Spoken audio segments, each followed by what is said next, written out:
Right on. All right. So FX asset. I don't know, you guys, anybody use it here? Anybody seen it before? Oh, yeah. Okay, FX asset is like the acronym. We got tons of acronyms for Johnson Controls. Asset is for application, system selection, and estimating tool. Okay, so I don't know how you guys do it today. Most guys do a spreadsheet. Most guys do it on the back of a napkin, whatever, to be able to estimate their jobs, right? So this is taking the Johnson Controls branch has a set of tools, of which one part is called Presto, and Presto is an acronym for Project Estimating Tool, same thing, right? So they've taken a subset of this and put it out to our ABCS channel to be able to estimate jobs. And so this is the main screen when you start asset. This is the main screen you put in here. You have some sort of capabilities here to do things like set my preferences. And in my preferences bucket, it's, if I always, the same person always prepares the stuff, you can document this information, right?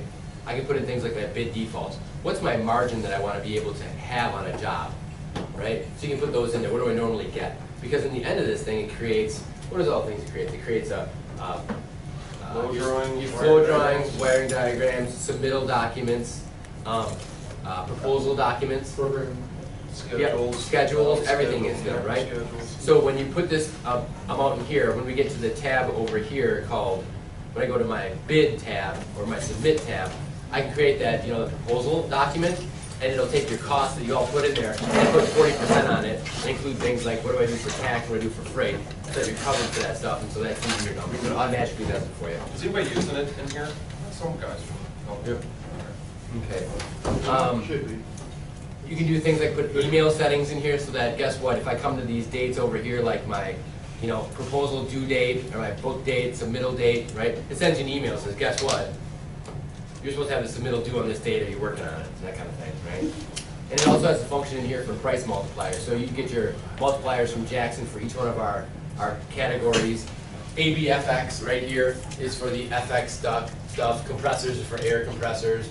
Refrigeration products are for like low limit switches and things like that.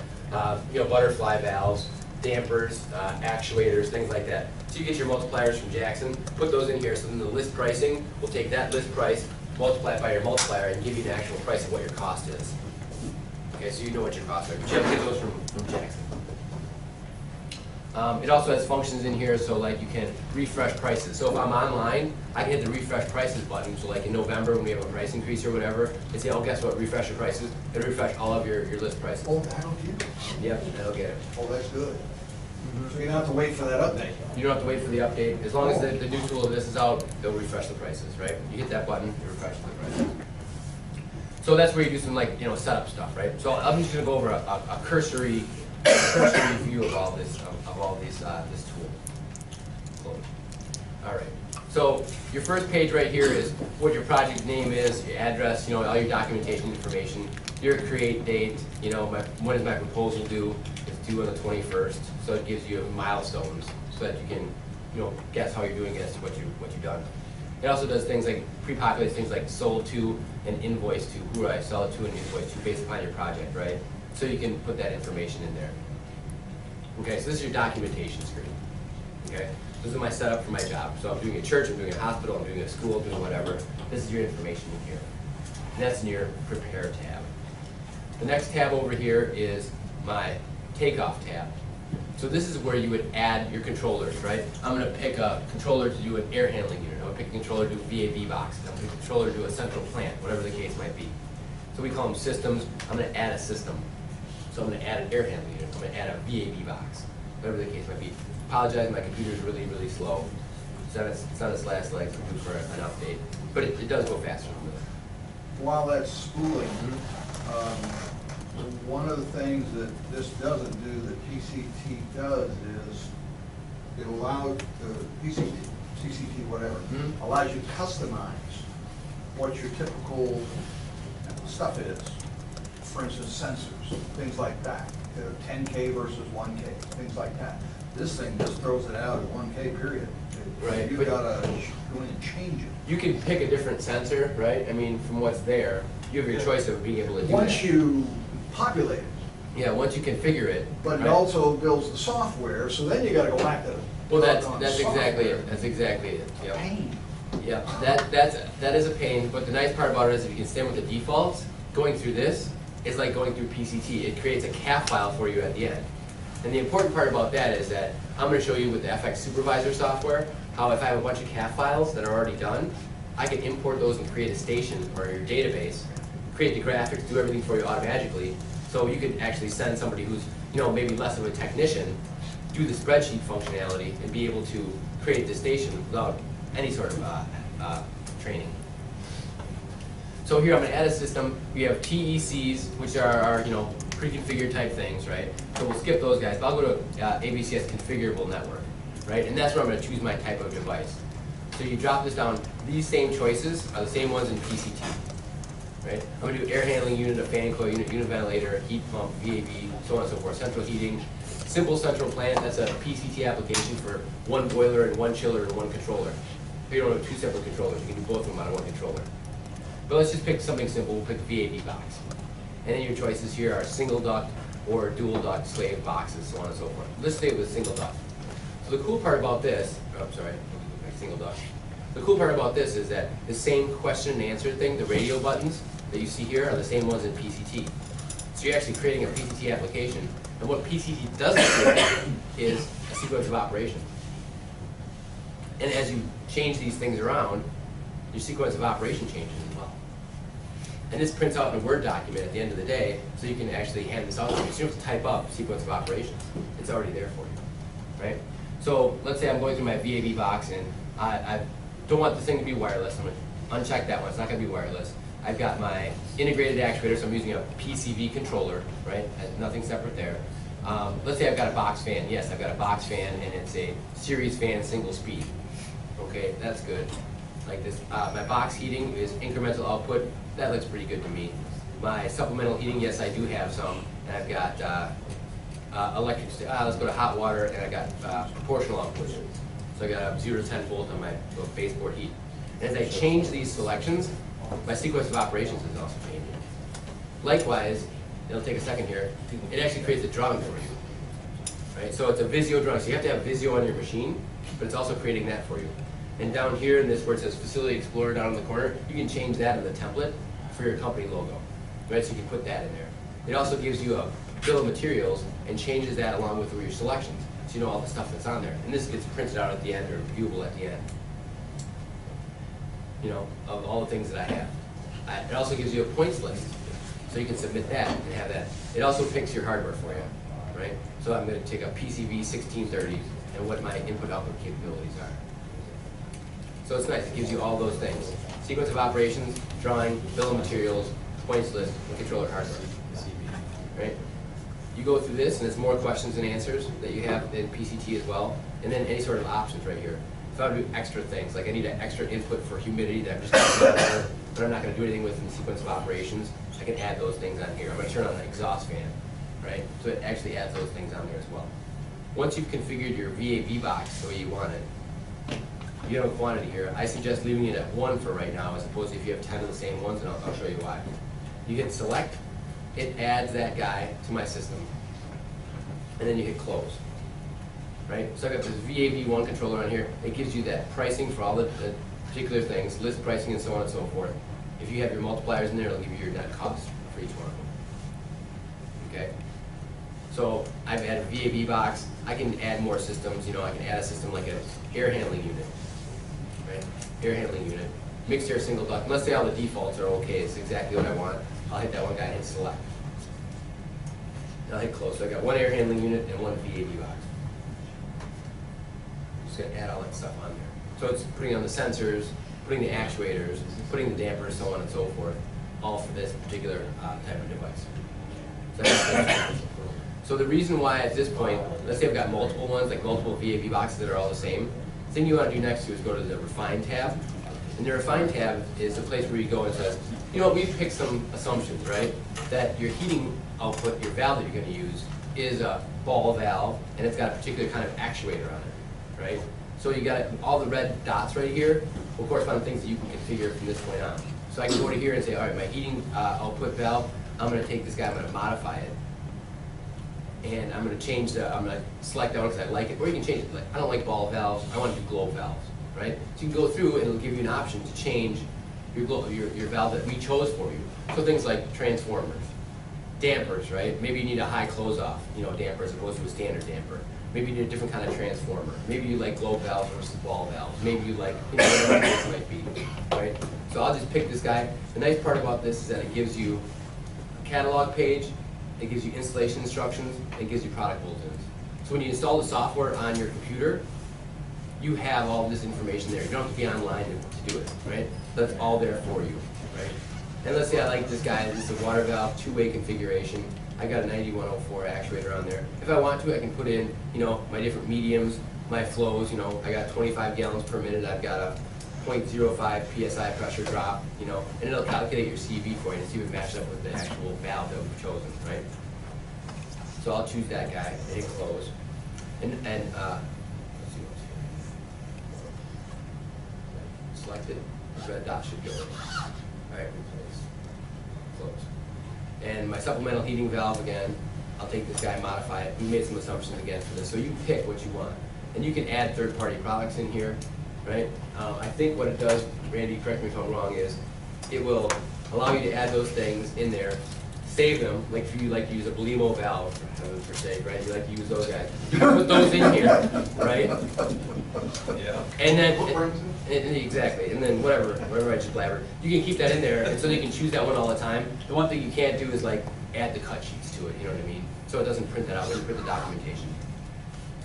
But you could take the final PDF thing, and if you have Adobe, full-blown Adobe, you can merge this stuff. And we're working, at least I'm on the team for the asset tool, and we're working on the things where you can take like the PDFs and merge them however you want even, and then so you can like do the first one, the air handler, whatever, and then put the sheets with just the air handler. So they're trying to work on some stuff there too. See good merge stuff. And I want to show you guys after Matt's done here a little bit, or it'll take a few minutes. We've got a new thing coming out. It's called Asset Light also. So, Asset Light. Yep. So AutoCAD light. No. So what I've done here by choosing the right, heating output, supplemental heating output valves and things like that, I got rid of all my red dots, right? I'm doing the same thing for my air handling unit, for my dampers and things like that. I'll just go and modify that and say that the defaults are correct, but it gives you the option to go, guess what, I want high close-off dampers, I want spring return actuator with feedback, whatever you want to do, you can do all that stuff in here and change them.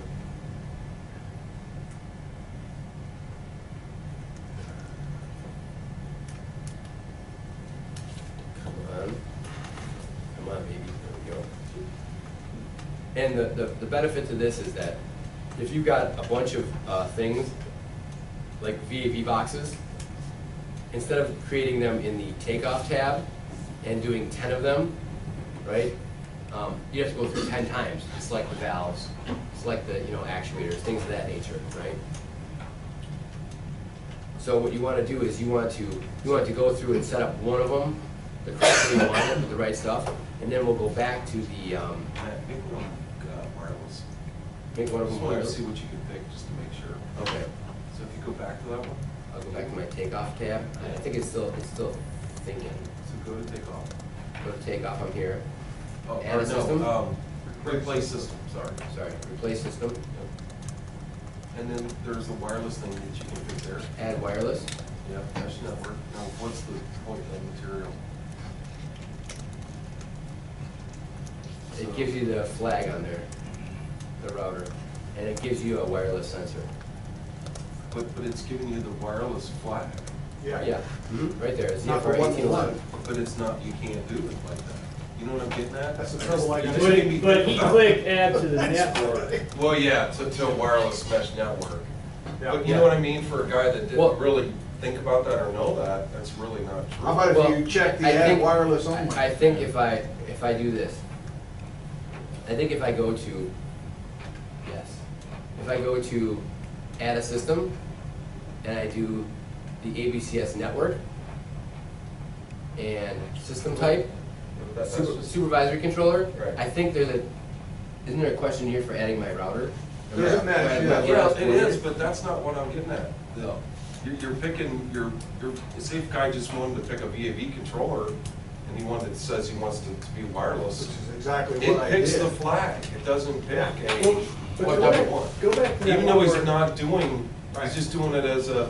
WRC I 7860? I mean, that's what you wanted to have. Well, you're in the committee, I'm That's not. what I mean, that's what I'm getting at. I need. That's what I did. That's what happened. That, you know what I mean, it's really not true, I mean, it can be, it almost needs a Yeah. one-to-one in there.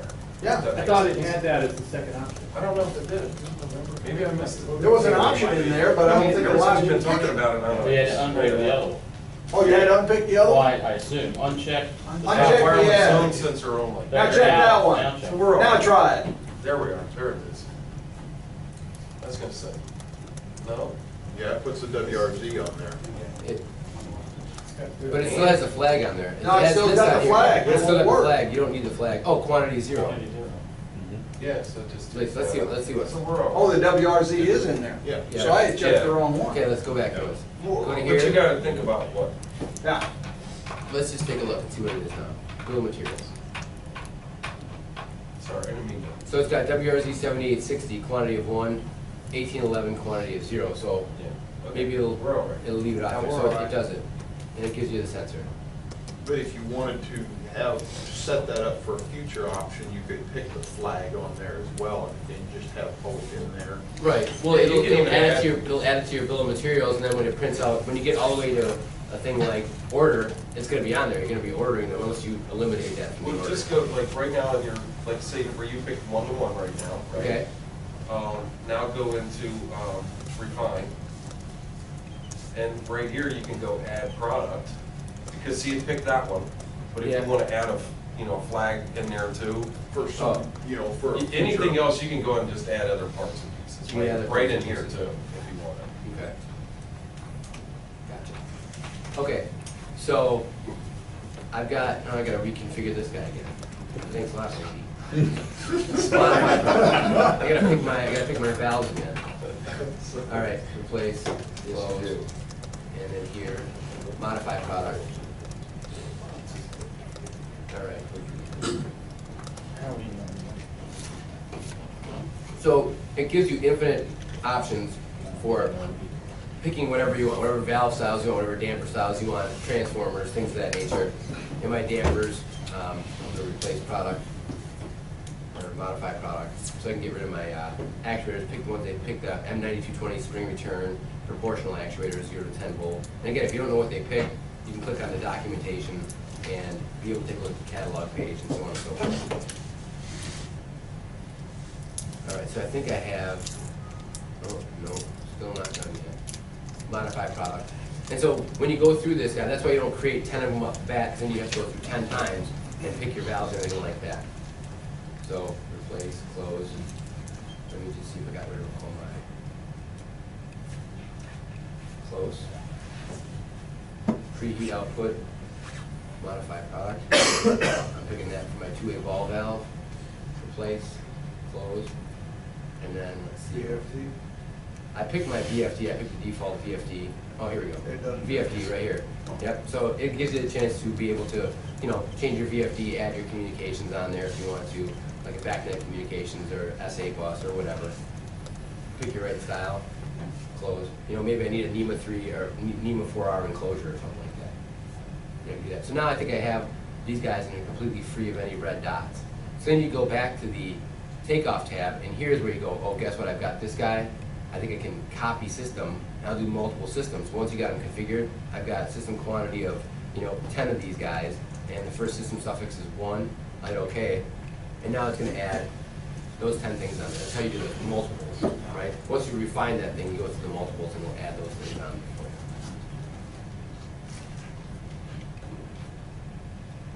And I'll do this guy here, AHU, copy system, single system.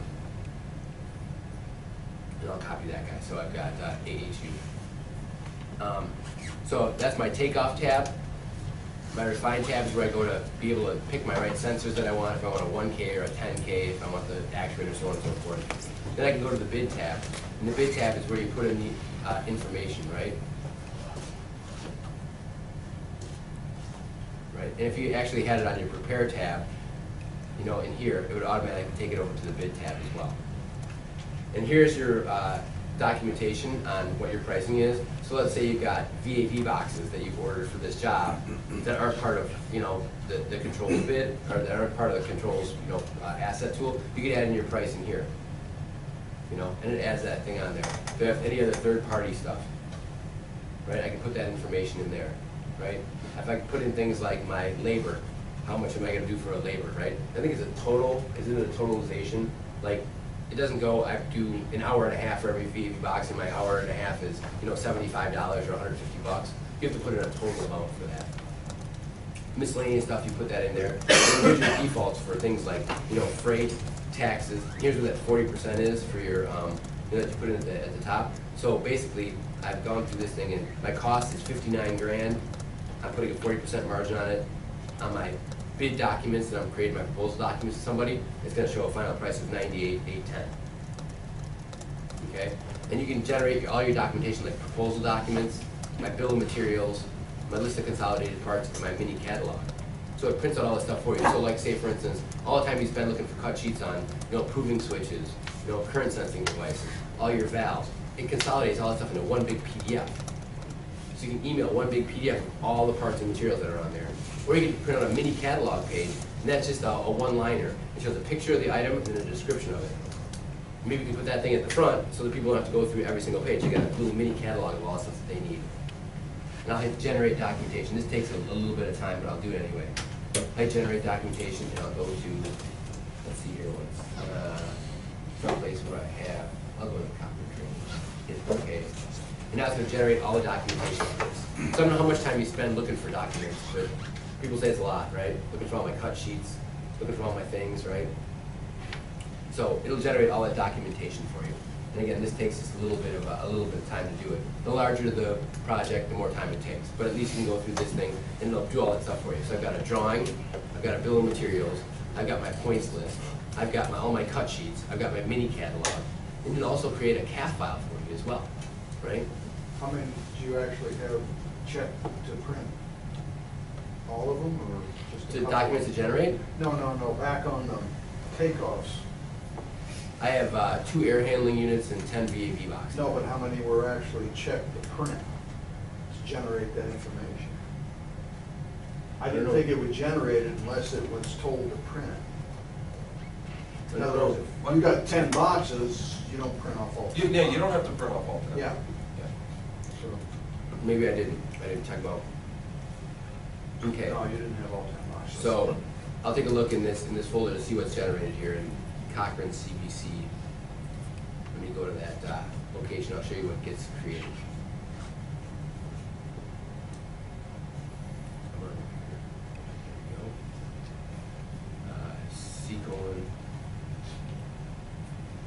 CBC. So I got a bill of materials PDF.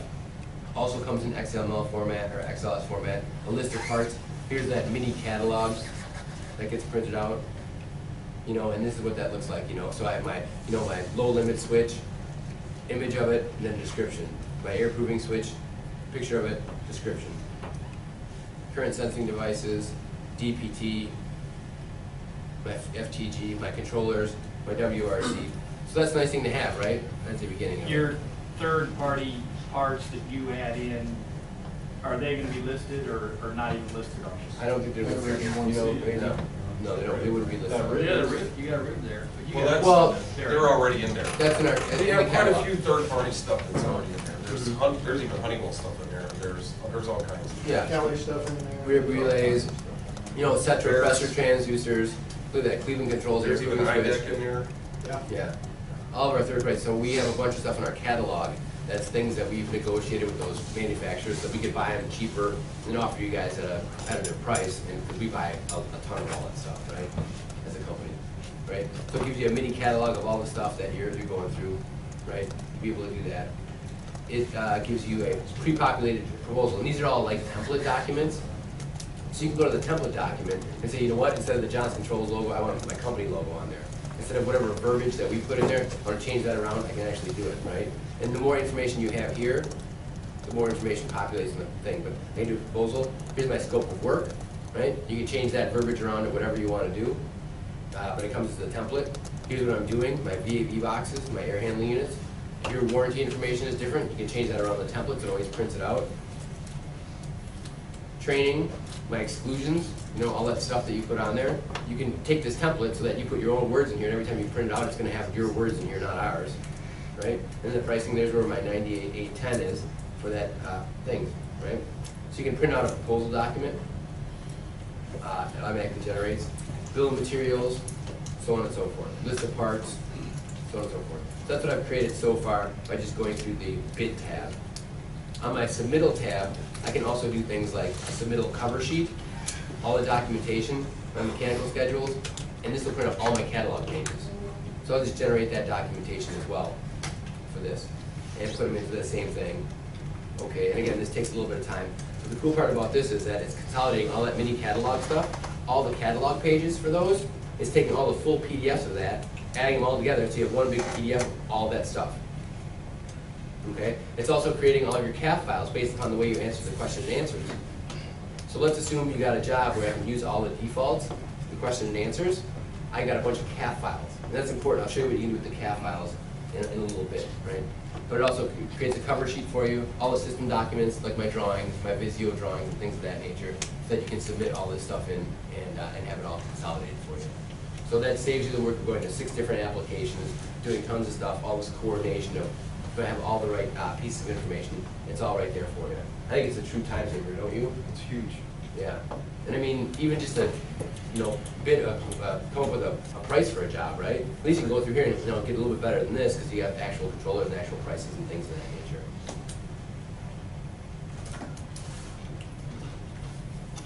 I think it's still generating.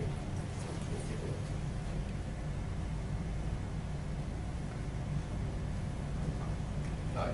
Okay. Let's see what this is. Oh, is this where you're talking about the printable thing? Right. That'd be forever if you printed off every one of those. Right, I don't want to print off every one. I just got one A2 and one VAV, right? Okay. So what it's going through now, it's going through that thing, consolidating all of your cut sheets, creating your CAF files, creating all your drawings, doing all that stuff for you. How is this sold, Randy? It's a license thing, so you can get it through Jackson if you want to get a copy, and then, but it's licensed for a year type software, so you have to get it relicensed every year. It's not that bad, right? No, the pricing isn't very. It's not compared to Workbench. And the biggest part, you know, just because of the updates and stuff like that. So, I mean, you get it paid for itself in the first job, honestly. So that's my answer. Great. So you get the software, put it on your computer, get a license, and license it for a year. It expires what, same time every year? Yeah, it's the same time as Workbench? your Workbench. October 31st? Yeah. Okay, expires every year. You want to do it for the next year, you'll be up for the next year. Yeah, Workbench expires every year too. I keep getting a message that says my asset's expiring, but I never get one that says Workbench is expiring. Workbench is every year at Yeah. the time too, at the end of this. Oh, crap. Yeah. Mark, Yep. I think. End of October. No, it's the end of October. license day? Yeah. Oh, crap. Right. When you started after October 1st, you ever see it looking for a license? You got to connect to the internet? Which one? Workbench. Yeah, I get the license and shove it in the license file. I don't have much luck with it serving, looking for the server. It does do that automatically. I know, I don't have much luck with that. Mine doesn't because I'm behind so many firewalls at work that unless I take my computer home, which I do, and plug it into my internet, Yeah. then it automatically will update, right? So your licensing server at Tridium will look out and go, guess what? You purchased a new license for this, I'll automatically update it. The big problem, I got Honeywell as well as Johnson on there, and it shoves one into the other one if I let it do it itself. Oh, really? Yeah. Yeah, I've had that problem. Yeah. And if you want to, you guys can all have access to Niagara Central. If you paid your annual fees, you can have access to it to be able to manage all of your stuff. Oh, Yeah. really? Yeah. Does it cost money? No, it's free. I'll just set you up. I can set you up like right now. Oh, that's But yeah, great. so that way you can take a look at, you know, what licenses I have, what, Rich, we need to get you guys set up too. Yeah. Bob had asked about it. okay, so this is, they've all been created, so we'll take a look at what's in there. But yeah, you can go through and you can see which ones you have. The only caveat to this is that when we create these guys, we get them from a contract manufacturer, everyone, Vicon, Honeywell, Webb's, Distech, Linkspring, whatever, same contract manufacturer trying to make them all. They ship them to our facility, we take them, we plug them into a computer and put our appliance on top of it, put it back in the box, put it on the shelf. You order 10 of them from Jackson, we ship 10 to Jackson. You have no idea where they are, right? So you have to tell us what the QNX number is. We'll take them from the general ether and put them into your bucket, and then you can manage them from that point on, right? That's the only So caveat. it's like the license, the software manager, the Johnson software manager, where it shows you all your licenses. Exactly, exactly.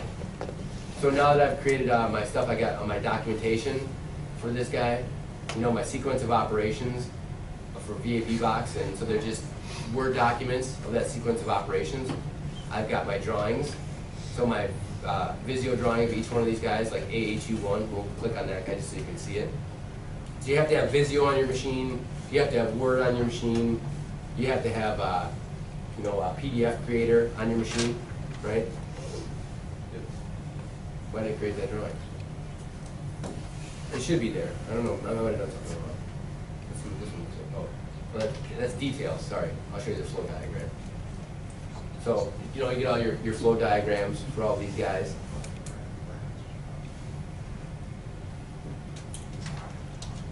Doesn't move. It's not. 50X. Right here. There we go. Yeah.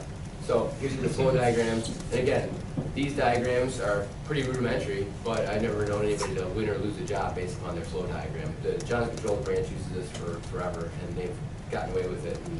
And some guys go, my drawings are so much nicer. You've gotten away with it. Well, I mean, I don't know what else it is. I mean, some guys really like their drawings, and you know, that's great. But You know, it used to at least be a duckwood. yeah, right. But it gives you all the drawings of everything. For the flow, and the details are like all the wiring connections for those guys. It gives you the, So we'll put those connections on the flow diagram? no, the connections are in the details one. So you don't have anything, so this guy right here, let's see if I can blow this guy up to 100%. It shows you the wiring connections for everything. So this is how you would hand it to an electrician to say, this is how you wire an analog input, or this is how you plug in an RJ12 connector. It doesn't do it on the flow diagram itself. It's something separate. But then you go back, there's an Excel sheet Yeah. that you refer back to how to wire it. Right. What inputs to wire it to. Right. I mean, honestly, they've been doing it since probably 1990s. Our branches have.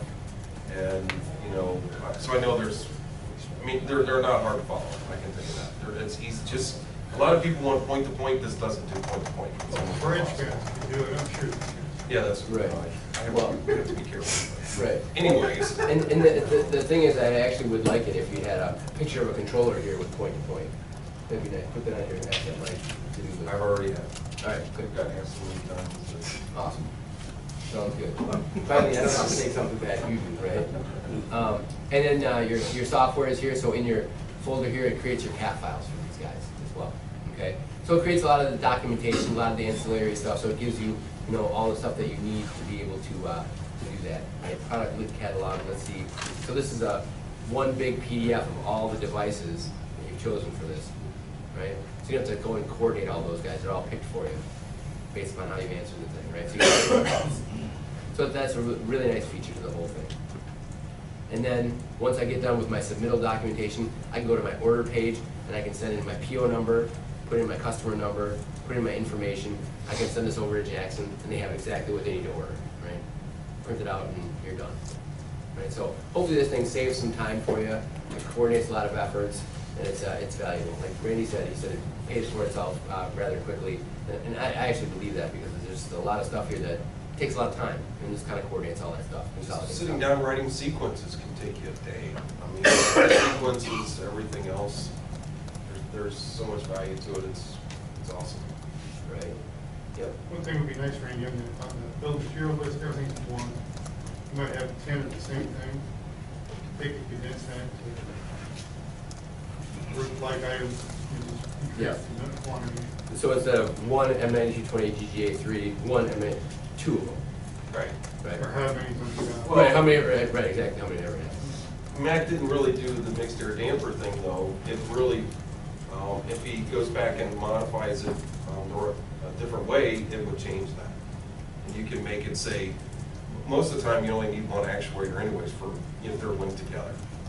So he didn't even delete the two other ones out. So you have to be careful of that. This thing automatically, because it looks at you're doing a new building, new construction, plain and spec job. So it's gonna add 3 dampers outside, exhaust and return dampers, and it's gonna add 3 actuators too. It does not know. So you go in and you have to delete the dampers out, and you have to delete your mixed air dampers out, or actuators. And then you can go in and call it just mixed air damper O or whatever one, but you can make it 3, and then it does do that. So it just depends on certain how you do it inside the system. So from this tab, you can generate your order. So it generates that order, it saves the files, right? So you can do everything you want. So it's in one big folder. This is my project, you know, Methodist church, whatever, and I got all my information there, my cut sheets, my submittals, my documentation, everything all in one spot. So it's a nice feature to have. Any questions about asset? No? You mentioned it does the graphics too. Well, I'll show you what it can do with the graphics. Well, yeah, it's got a, you guys haven't seen this yet, how Matt has a way of doing it, so it's pretty cool. Yep. Better in a typical way?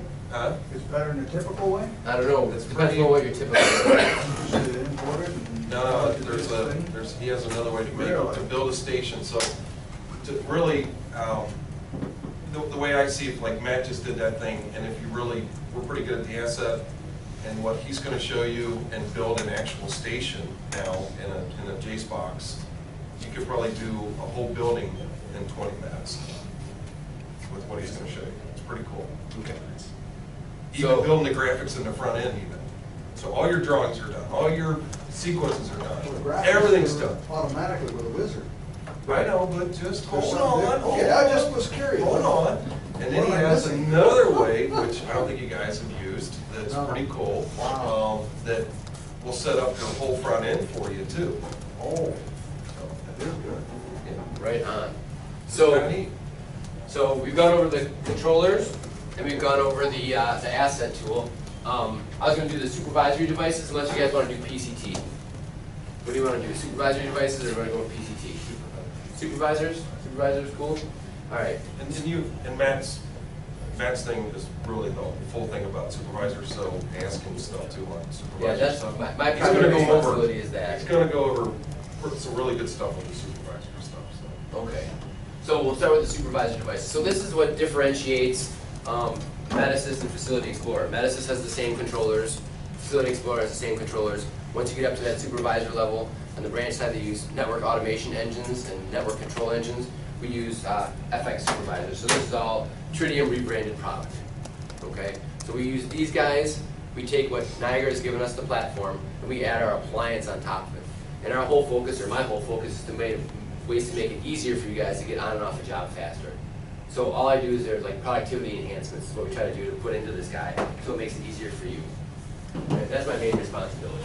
So the supervisory controller family, we're going to go over a couple of things: the controllers, the server, and we'll do a little bit of system user interface.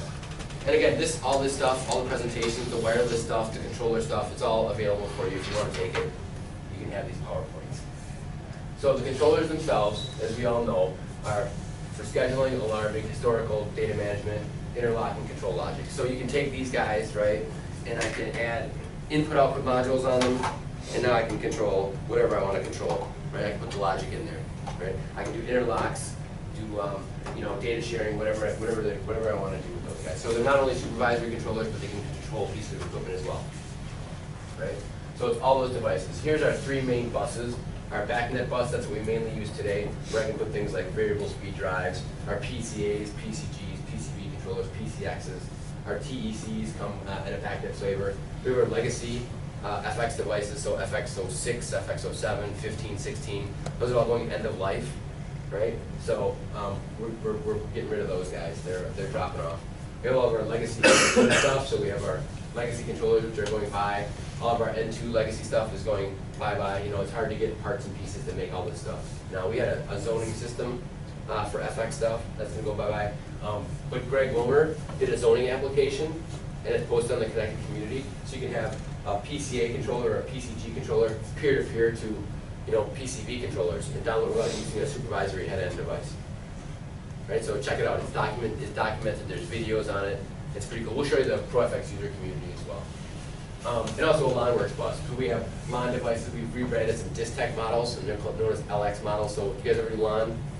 Anyone? Try Good. not to. Good. LON. Yep. So we do have those devices available for Distech rebranded stuff. We also had our legacy FX stuff that's both, you know, backnet, N2, and also LON.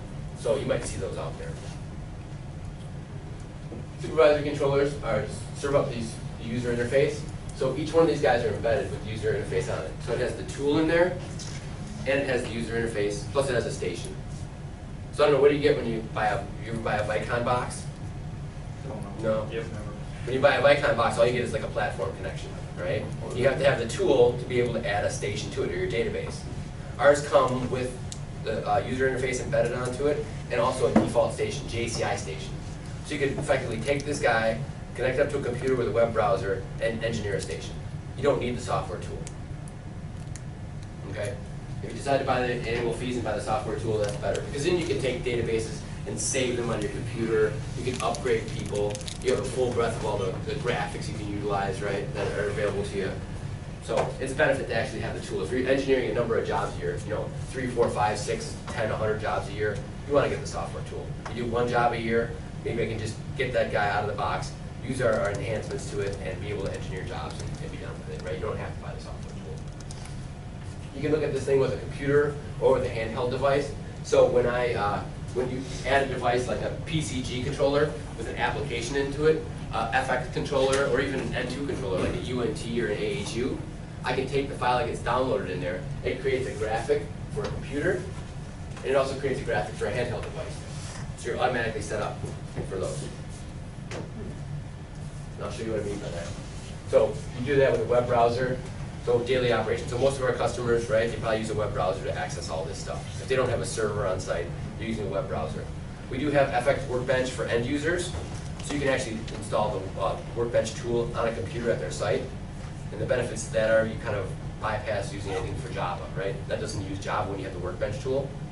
Question, if you do have a Workbench license on the customer's site, is that an unlimited, or is he still paying, is he gonna be paying the licensing fee per year? No, that lasts forever and ever and ever at that version. At that version? You can upgrade that version with the same SW part number, LPDF, FX, SW, UPG. I can upgrade that if I want to.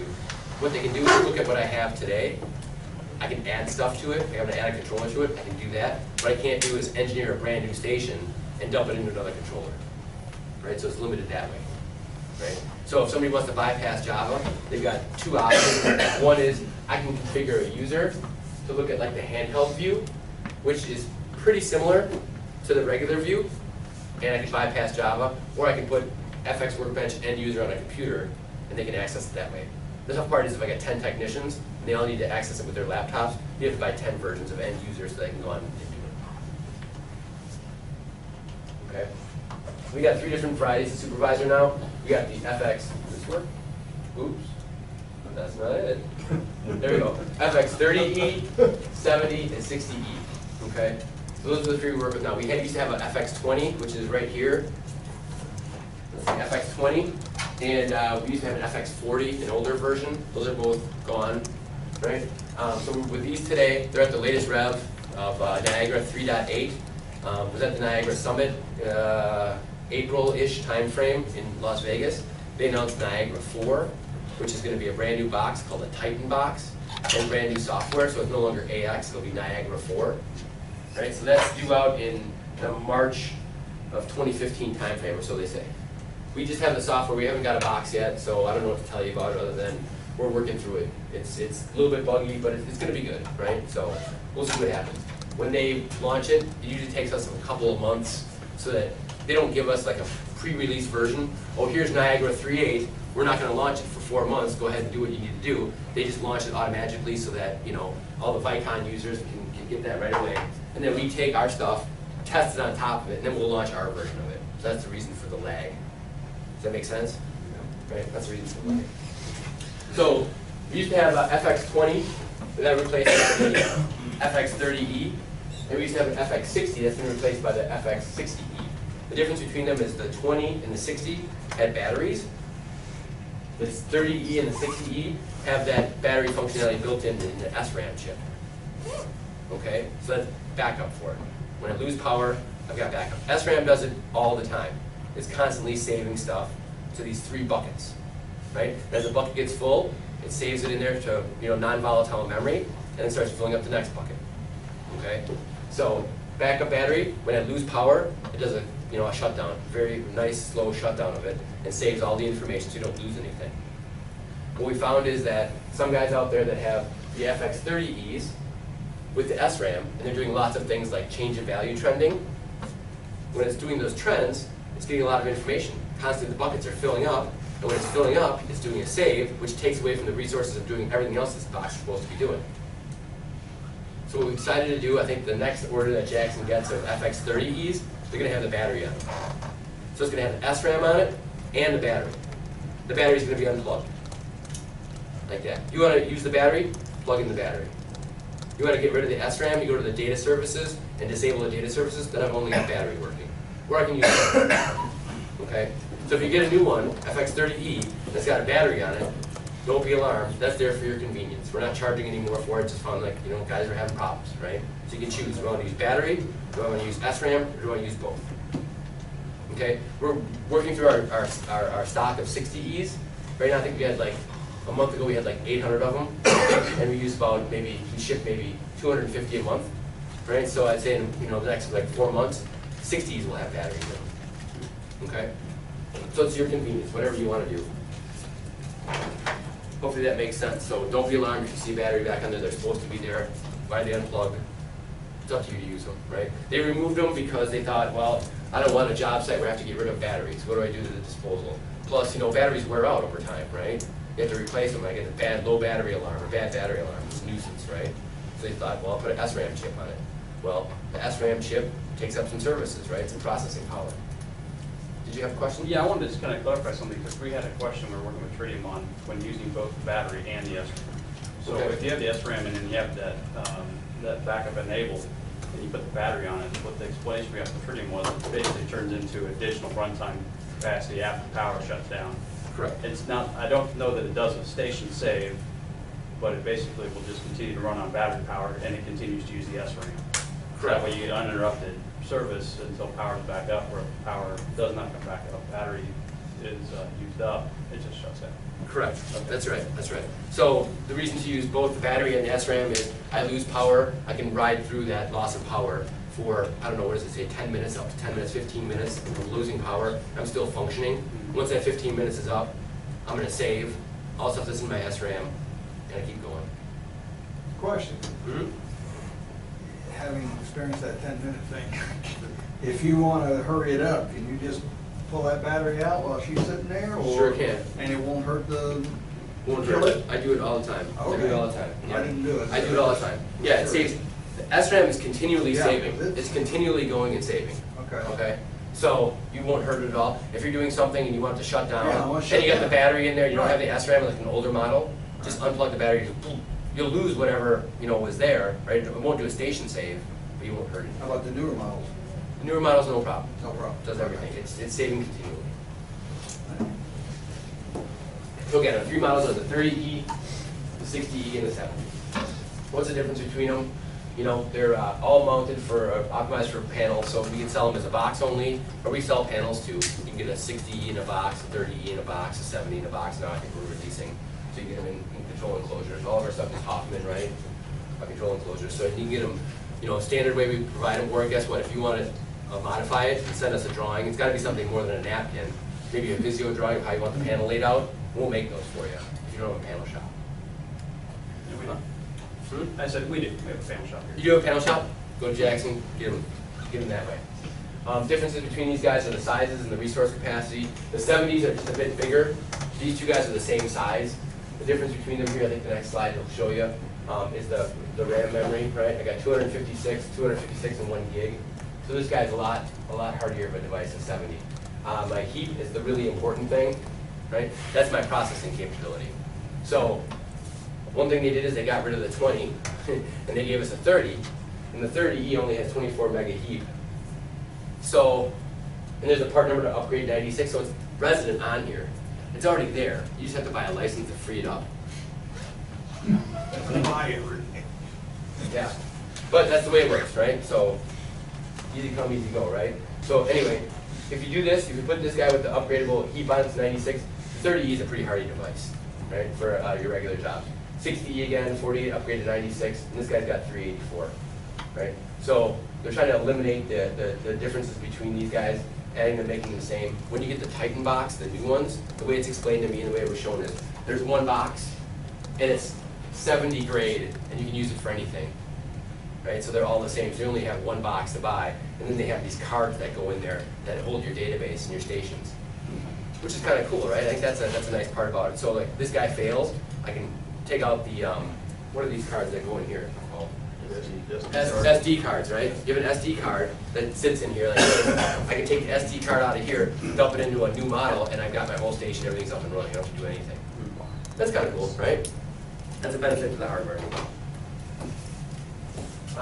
What are the ports on there? We got 2 Ethernet ports on both of them, one RS-232 and one RS-485, so resident on there. You can see in here, and pass them around, I guess. 2 Ethernets, RS-232, RS-485 in there as well.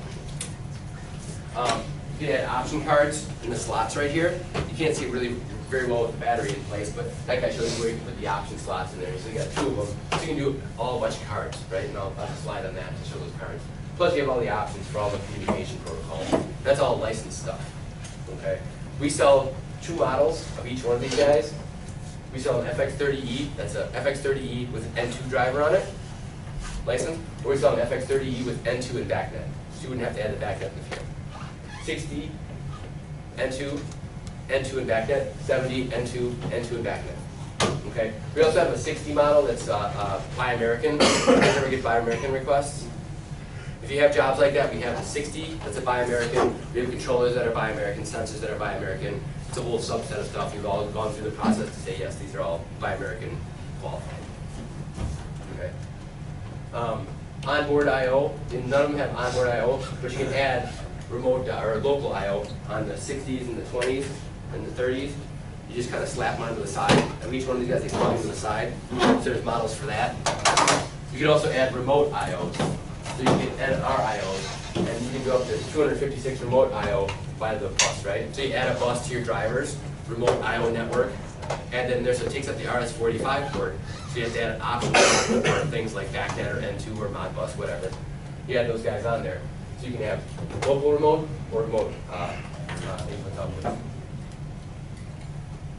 Here's the input-output modules. They come in 2 flavors, a 34 or a 16 with the components of inputs and outputs. So you can stack those guys together and inputs and outputs for those guys. The 34 will act as your power supply. Pardon me? The 34 will act as your power supply, Correct. but not the 16. Correct. Correct. So I think there's a power supply spot here after the remote IOs. So the one version here, it's got 4 relays and 8 universals. So you can keep adding those guys on there. So I got a supervisor here. I'm going to put an IO module by a fan, for instance, right? I can turn my fan on and off with occupied. I can put that guy in the bus out there, or keep stringing them around. Oh, this is probably important too. Up to 4,000 feet for that network to be run. Right? You get longer than that, maybe you lose communication, doesn't communicate as well. Communication cards you plug in there. These is what they kind of look like. RS-232, dual RS-485, wireless TEC card, LAN card. So wireless TEC means I could put this device, this card, onto a supervisor, and that would act as my coordinator. Remember we talked about the coordinators in a wireless scenario? So let's say I've got a church, and I've got a bunch of different things. I can hand that to the supervisor with the wireless card in it, and that will collect all the TEC information. And then I'd string my Ethernet bus from there all the way down to wherever my computer is, right? So this has to be close to those TECs in order to work. I can't put this thing in a cabinet downstairs in the basement. The wireless TECs are a mesh also. Correct, it's the same technology, wireless Zigbee mesh, same thing. But these guys are they're the sensor, the controller, and the flag is also embedded on here.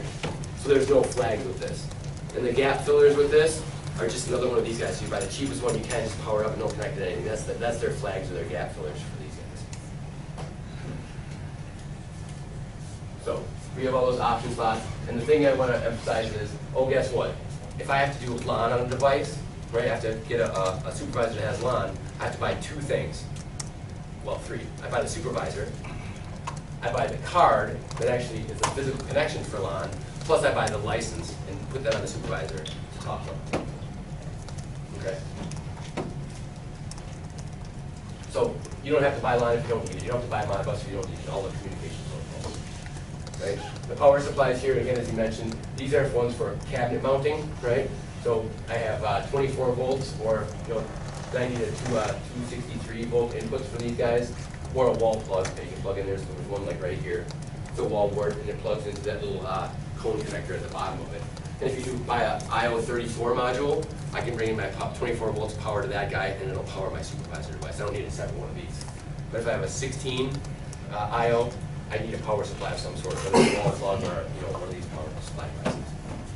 Some say with the speed filler, is that, we talked before about using a flag repeater. Mm-hmm. Is that the same thing, or is that, no? No, no, no. The flag here only knows these devices flags and these sensor flags, these sensor wireless ones. For this guy, if I have this guy over here, like this, and it's casting out its signal like this, and then I've got my my supervisor with a flag with the wireless flag in it, or there's also a coordinators for this, a separate device, and it looks exactly the same. All these guys are rebranded Viconic stuff, and Viconic's what they use for their coordinator is actually a Jace box with a station in it just for coordination purposes, right? And this guy casts out a signal like this, and they don't overlap. I'd have to take a TEC like that, not plug it into anything, power it up, right? And that guy would bridge the gap between the two of them. So you can't get it. Yeah, and so this coordinator, it comes in two flavors. It comes in MSTP or IP, BACnet.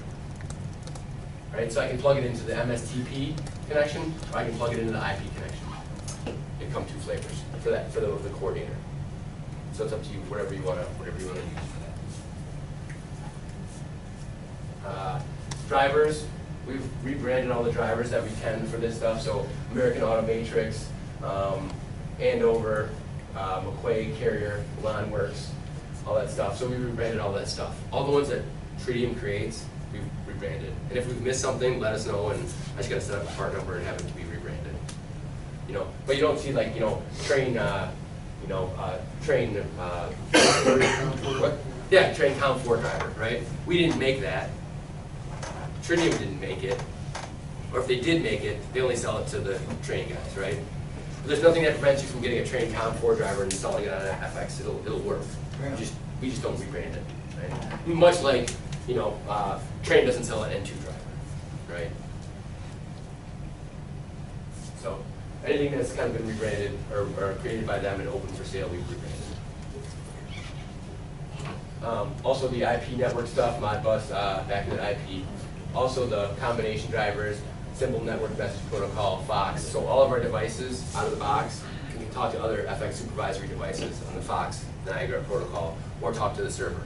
At one point in time, that was sold as a license called Enterprise Connectivity with FX40s. They're all built in now, so that's not a separate thing. They all talk. You can use simple network message protocol, so you can have text messages. And as of 4.1, we're at 6.0 right now, so a couple of revisions back. SSL is included, so secure socket layer is all there. So increasing security stuff, right? You've got to do the HTTPS. That's all embedded in there. That's been the main driver recently, and all this stuff changes and advancements from Tritium. They want to make it, more secure, right? Once upon a time, our passwords to log onto our station were admin and blank. Now it forces you to put in a password. It's got to be hard. you know, 12 characters, uppercase, lowercase, non-alpha character. They force you to change the platform too. All of our platforms come as JCI and Explorer. Maybe once you do it and you load it, every time you look at the platform, it actually goes, oh, default platform logon credentials are there, or you need to change it, right? Which makes it more difficult for us, right? But it's true. Anything that's out there, I guarantee, you can type in admin in blank and you can probably get in there, you know, or JCI and Explorer, you can get in there, right? I'm trying to cut down that stuff.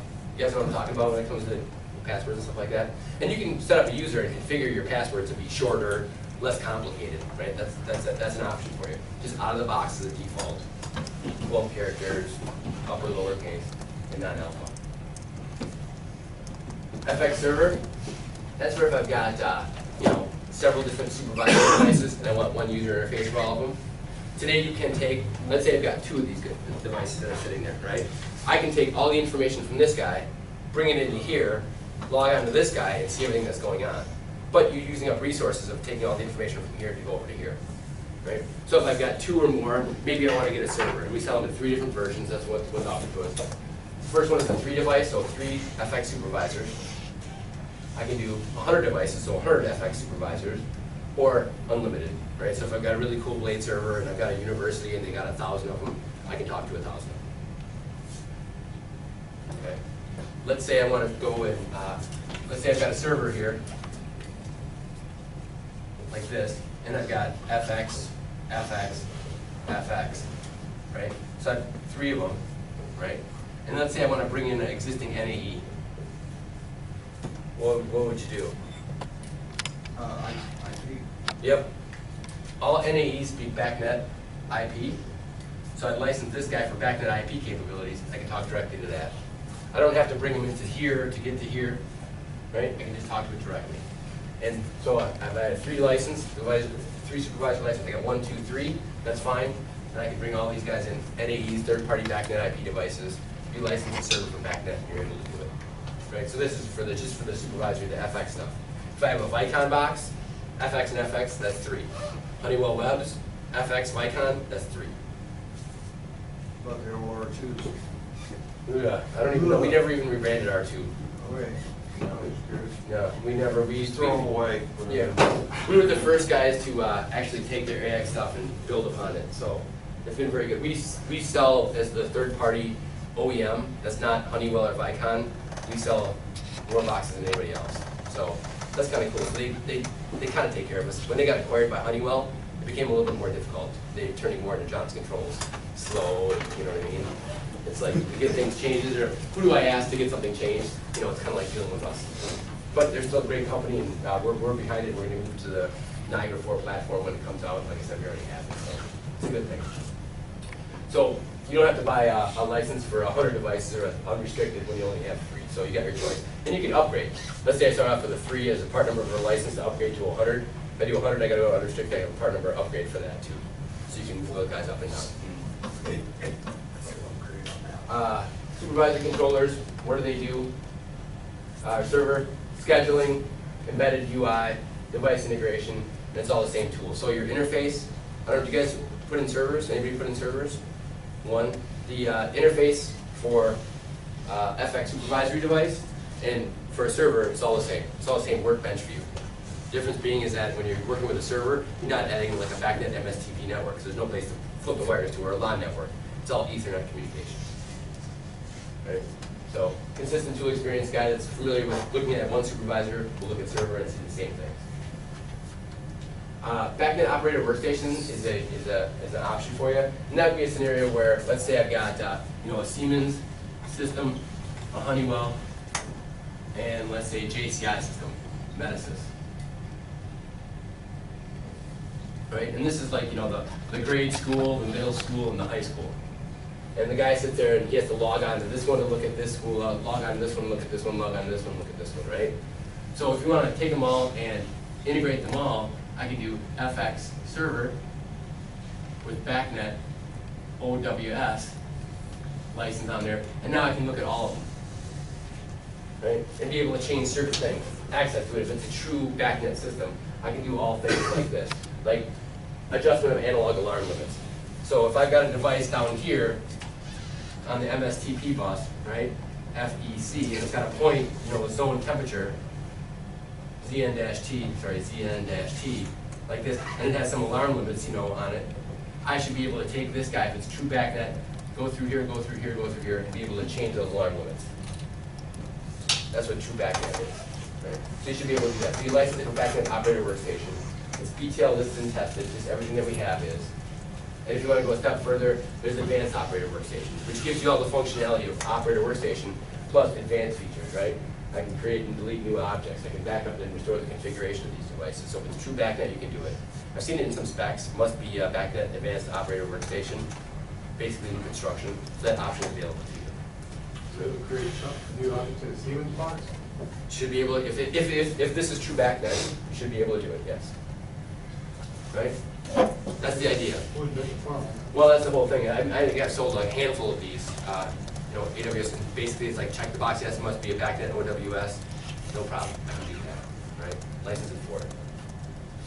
But the cool part now is that if you guys ever have, anybody says I gotta have a BACnet station, I don't even know what native BACnet means, but if I have to have BACnet top to bottom, all of our controllers, all the supervisory devices, and all the servers are up, ETL listed and tested. So you go to the BACnet testing labs website, and all of our stuff is up there, right? So you got BACnet from top to bottom. Said trays. Yeah. Native came out from like your PCT, all your application controls are BACnet. Yeah. When BACnet came out, a lot like Teletrol had Gateway. It went to the proprietary, but it was Gateway to create a BACnet app. Trained the same way, they got their VCU, the BACnet. Yep. It communicates to COM3, COM4, and all along, and all that other stuff. So it's not, end devices are not native with BACnet. Okay. They're bridged or gateway BACnet. Yeah, I'm not sure. Some guys have sat in front of agents. I was like, "Is yours native BACnet?" And I said, "What does native BACnet mean?" Well, I don't know. It's got to be native BACnet. You know what I mean? Delta and allergy. That was it. Yeah, allergen. That was probably it. Yeah, allergen. So we're BACnet top to bottom. So any specs that must be BACnet, guarantee you got a solution here, and then we need to back up. Optional software accessories, FX Energy Suite. Sell this periodically, time to time. This actually works on the FX server. And what you can do with this is, let's say I've got a bunch of devices here, supervisory devices, and it's got meter information coming in here, or maybe meter information coming directly to the server. You have to create all the views to do the trend logs and the histories. You have no place to put in, like, what am I paying for, per kW, or per therm, or per BTU. I need to do budgeting, things like that, of that nature. This does all that kind of for you, right? So you can go through and take a look at all the stuff and be able to, how much energy am I demanding, what am I consuming, I can correlate it. Hey, do we use more energy when the weather's bad? Do we use more energy when the building is full? How closely correlated is the number of widgets we produce to how much energy we're using? Things like that. It's got all those reports in there that you can utilize. There's 10 of them that are enterprise profile reports, meaning like, trends of different variables. I want to compare what my grade school is doing to what my middle school is doing to what my high school is doing and benchmark against those. Maybe you've got a whole bunch of them, right? Let's say you've got 100, BP stores, and you want to see how they're all doing. I can benchmark against those and create views for this. Plus, I can do cost profile reports here, so I can put in numbers. How much am I paying for things? Be able to do that. And you get a view that looks like this, right? Trends, graphs, everything that comes up to show you that information. So energy, FX server runs on, FX Energy runs on server, so you have to have a server to be able to do it.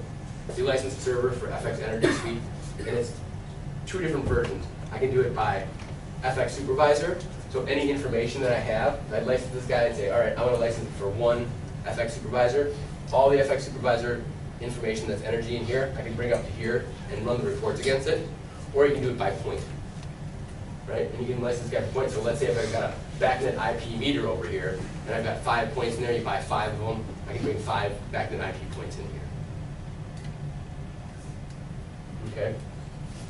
FX user interface, that's embedded on there again. So when you connect up to an FX supervisory device, the server is offered up as a client application to computers or to my handheld devices, right? And what do you use for this? This is all the stuff that I do. I monitor, I control, I do everything that I do. Scheduling, trending, take a look at everything that way, right? That's the way I view everything in the FX supervisory devices. All these views, the pictures that are created are PX or presentation XML, right? So you guys are probably familiar with that, having worked with it. All the handheld stuff is HX, handheld XML. And the cool part about this is that if you set up a user in the Johnson Control System for the view with the handheld stuff, but you log on with a computer, I can get the views of a computer views instead of the handheld stuff, and I get my normal navigation for the most part, and I don't have to worry about Java. Okay, so I'll show you what I mean by that, but basically you can do it, so you don't have to worry about, oh, guess what, Java came out with a new rev, I've got a problem, right? So the view that you use for this is someone who just operates, takes a look at the building, is not going to add new devices, do engineering stuff, right? It's a view you can create for them that's Java independent.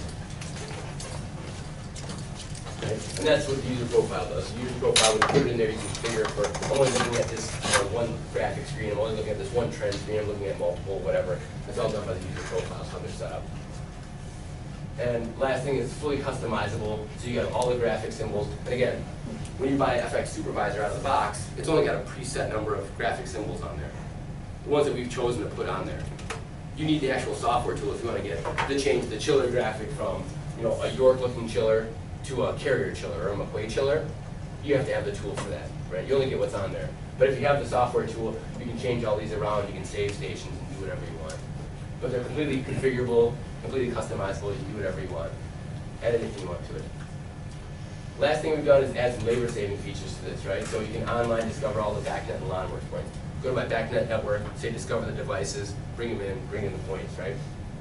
We've done some assistance with wizards right here. So let's say I know what application is downloaded into this controller, what CAF file, what APD file on an FX, legacy device, or maybe a PRN file for the M2 stuff. If I know what that is, or upload it, I can take that thing, add it to my station.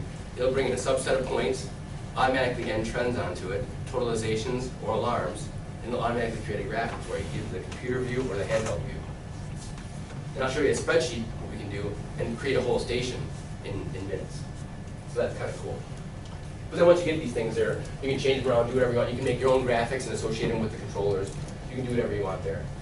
We also added a point extension manager on there so you get a view of it. Let's say I want to add trends, all you do is check a box. If I want to add alarms, all you do is check a box. You don't have to go to the palette and drag stuff up and drop it on there. Makes it much easier to be able to do those things. And I'll show you that as well. Batch import, that's what I'm talking about with the spreadsheet. I launch a spreadsheet, add a bunch of controllers, hit create station. I've got a huge station that's already created. We'll go over that more in detail after a little bit of a break. Point summary manager, that's kind of a new feature too. It's a way to take a look at stuff. Let's say I've got 100 VAV boxes. How do you compare how your 100 VAV boxes are doing overall? You have to create a view for that, or you have to toggle between 100 different ones. Okay, space temperature here is this one. Okay, go to the next view, go to the next view, go to the next view. This one will create like a spreadsheet view of it, controller, particular information about the controller, and then you can take that information, sort high to low, low to high. You can take and override from that screen. You can create whatever columns you want. So you've got like 10 pieces of information that you want about a particular air handling unit, or a group of air handling units. And I'll show you what I mean by that, but you can go through that and I'll take a look at all that information all at once. Lastly, schedule, link, and point group managers. So let's say I've got a schedule and I want to link a bunch of points to it. You can go to a little manager and go link, link, link, link, link, link, link, link, link, and add those guys all in so you're all connected to a schedule or to a particular point. So I want to link outdoor air temperature to these 10 controllers. I can do that as well. Makes it very easy. Program services to be able to look on all that stuff, to be able to get results and do that as an option. And then included as part of the embedded user interface is it's there, so they can do this and just use a web browser to be able to take a look at it. So it's nice functionality that we've built in all along the way. And it's offered separately as a client application as well. That's the end user workbench. So if you want to buy end user workbench for somebody, you definitely can. Any questions about supervisor? No? Okay. Maybe we'll take a 10-minute break. Yeah, quick one. And then we'll do that, and I'll show you what the labor-saving enhancements are that we do.